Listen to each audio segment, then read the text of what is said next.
히키코모리라는 단어를 아시나요? 일본에서 유래한 단어인 이 히키코모리라는 단어는 은둔형 외톨이라는 뜻입니다. 1970년대 일본의 학교들 사이에서 집단 따돌림 문제가 빈번하게 발생했다고 합니다. 더군다나 호황이던 일본의 경제마저 무너지자 삶의 희망을 잃고 집 안에만 머무르는 사람들이 많아지기 시작했습니다. 6개월이 넘도록 아무 일도 하지 않고 집 안에만 머무르는 사람들을 히키코모리라고 부릅니다. 그런데 일각에서는 체면 문화가 유독 강한 일본인들의 문화적 특성 때문에 이 은둔형 외톨이들이 더욱 증가했다고 말합니다. 자기 자식이 은둔형 외톨이라는 사실을 남들에게 말하기가 부끄러워하는 나머지 이 체면 문화가 이들을 더 고립시켰다는 것입니다. 결국 사람들의 시선을 크게 의식하다가 더 소중하고 가까운 자식들의 고통을 헤아리지 못한 것입니다. 우리 삶에서도 사람들의 시선 때문에 더 중요한 것들을 놓치는 경우가 있습니다. 오늘 말씀 본문에서 등장하는 이스라엘의 왕인 사울도 하나님보다 사람들의 시선을 더 두려워하는 사람이었습니다. 성경의 저자는 사울이 이스라엘의 왕이 된 지 2년에 사울에게 큰 위기가 찾아왔다고 말합니다. 사울의 아들 요나단이 블레셋 사람들의 수비대를 공격했고 그 공격의 여파로 블레셋 사람들의 반격을 받게 된 것입니다. 사무엘상 13장 5절 말씀입니다. 블레셋 사람들이 이스라엘과 싸우려고 모였는데 병거가 3만이요 마병이 6천 명이요 백성은 해변의 모래같이 많더라. 그들이 올라와 베다웬 동쪽 믹마스에 진침해 해변의 모래와 같이 많은 백성들이 사울 왕과 그 왕이 다스리는 이스라엘 백성들을 공격하기 위해 베다웬 동쪽 믹마스에 진을 쳤습니다. 지도를 살펴보니 믹마스라는 곳은 사울 왕과 이스라엘 백성들이 진을 친 길괄과 멀리 떨어지지 않은 곳입니다. 사울 왕의 코앞까지 블레셋 사람들이 쳐들어온 일촉즉발의 상황입니다. 이 위기의 상황, 이스라엘 백성들은 큰 두려움을 느끼고 굴과 숲을 웅덩이에 숨었습니다. 그런데 이스라엘 백성들의 지도자인 사울 왕의 행동이 남다릅니다. 9절 말씀입니다.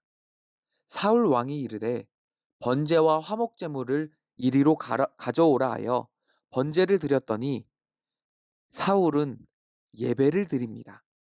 사울 왕은 백성들을 하나로 모으기 위해 하나님을 의지했습니다.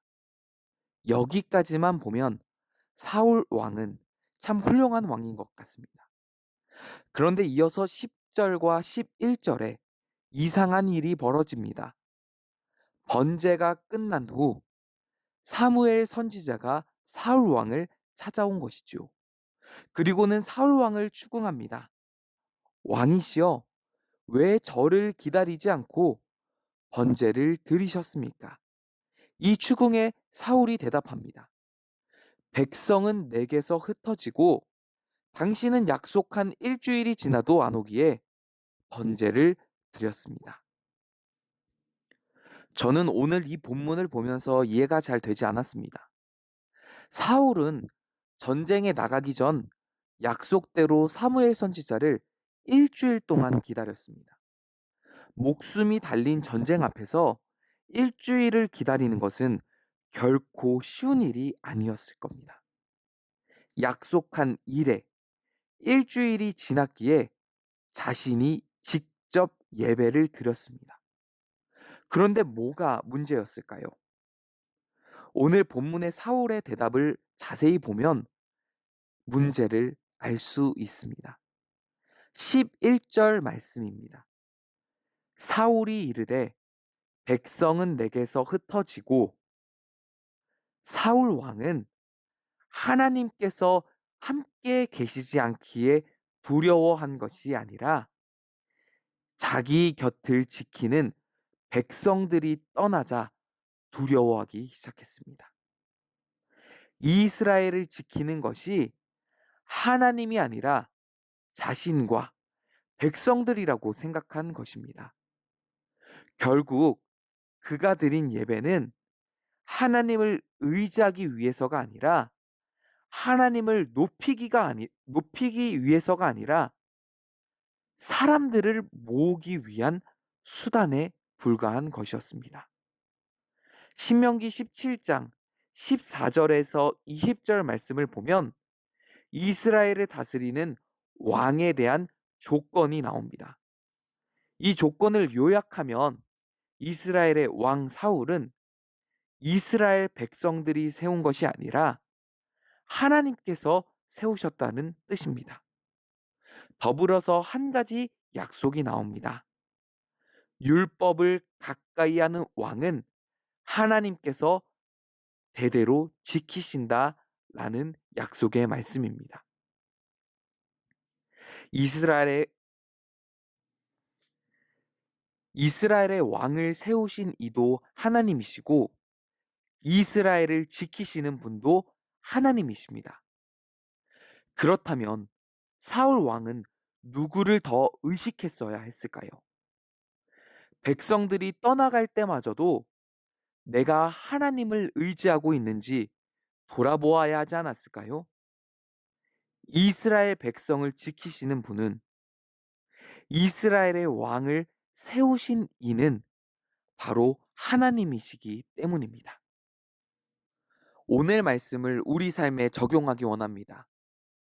이스라엘의 왕인 사울만 하나님께서 세우신 것이 아닙니다. 우리에게 주어진 가정, 우리에게 주어진 직장, 우리에게 주어진 모든 것은 하나님께서 주신 것입니다. 우리 삶에서 하나님을 얼마나 의지하고 있는지를 돌아보기 원합니다. 우리의 가정은 하나님께서 세우십니다.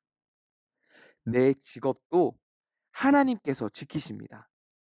나의 인생도 하나님께서 빚어가십니다.